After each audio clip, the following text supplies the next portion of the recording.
Hey guys, it's Jeff. Just wanted to show you my latest prop for 2014. I actually made this prop out of mostly materials that I had laying around the house. Earlier this year I made a cauldron creep, so when I ordered the reindeer motor, I ordered 2 of them just in case I wanted to build something else. And I was online and I saw this YouTube clip of this old, I think it was a Gemi made Tombstone splitter, it was called. And so when I saw that, I said, man, we ought to be able to make this. So I hadn't seen this anywhere else, so I thought this might make a good alternative to, like a Tombstone popper or something like that. I already have one of those, so I kind of wanted to try something different, and so this is what I came up with, and hope you like it. Okay, so I have a little mock-up here of a cardboard Tombstone, just to see if the action I have is what I want, and that's pretty good. It's about the size opening I want at the top, just for the skull to show through. So let's take a look at some of the mechanisms here. Now I did draw this thing up in CAD first, because I don't know, there's just so many angles and everything. I kind of wanted a general idea of what I was going to do before I started working on this thing. So right here you can see this is the main mechanism. Just basically a simple scissor type mechanism here. And then of course I would have a rod here that attaches to the reindeer motor and moves up and down. That causes these to close. So let's take a look at this and show you this in a little bit more detail. So in the back here you can see I made up these little brackets for this scissor mechanism, and of course we have a rod here that attaches to the reindeer motor. So very simple. The reason I made up the CAD model is because I wanted to know how long this arm was going to have to be to get the optimal opening of the Tombstone. So it turns out that this arm that the reindeer motor comes with is perfect. So I didn't have to make any changes there. I will note here, on each side you can see these little brackets I made up.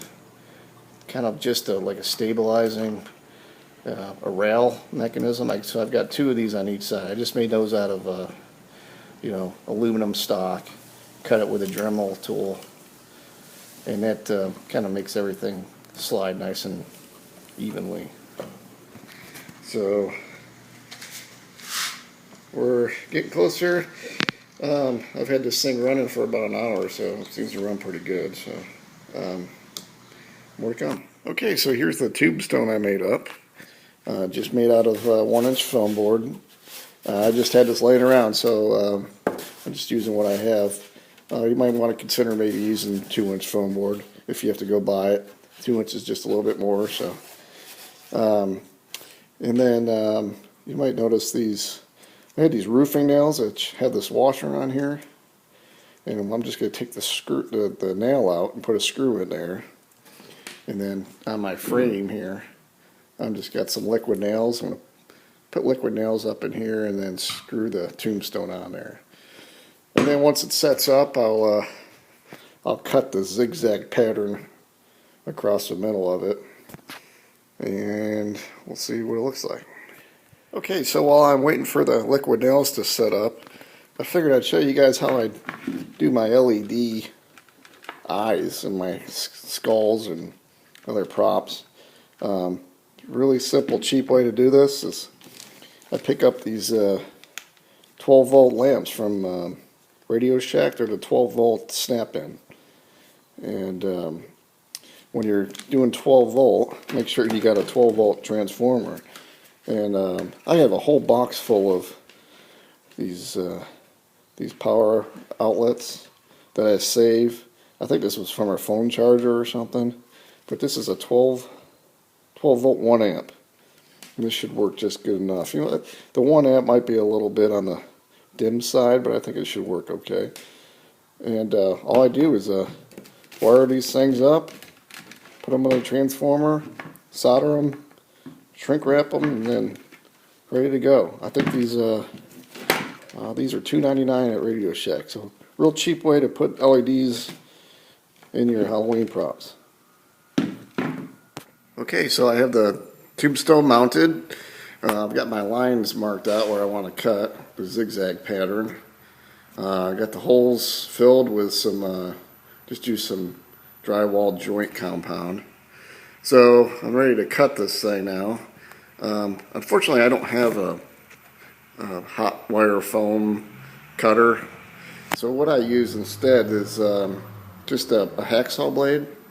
I just used a grinder and ground a sharp end on one end, and then just put some duct tape on the end. But I've used this thing for quite a while now, and it works perfect. So I like to get me a foam cutter, but for the time being, if you're in a crunch to cut some lines like this seems to work out pretty good for me. Okay, so I got the Tombstone cut out and got the foam attached, and seems to be working pretty well. I will point out here, let me kind of turn this thing around here.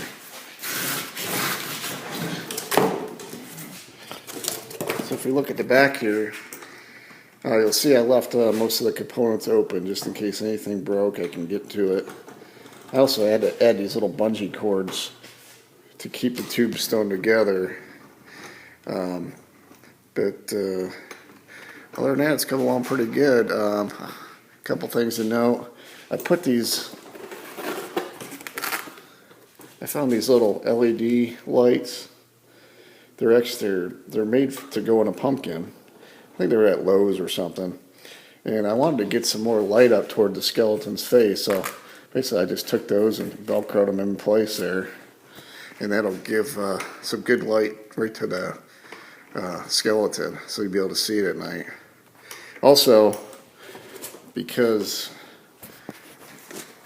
I'm making this Jekyll and Hyde, I wanted to get some period type clothing, so I made this little top hat out of cardboard, and I'm gonna dress him. I found this little boy's suit at the consignment shop. I got that for $1.50, so I'm gonna dress him in that. So almost done. I'm gonna put a coat of dry lock on this and then get it painted, and we should be just about done.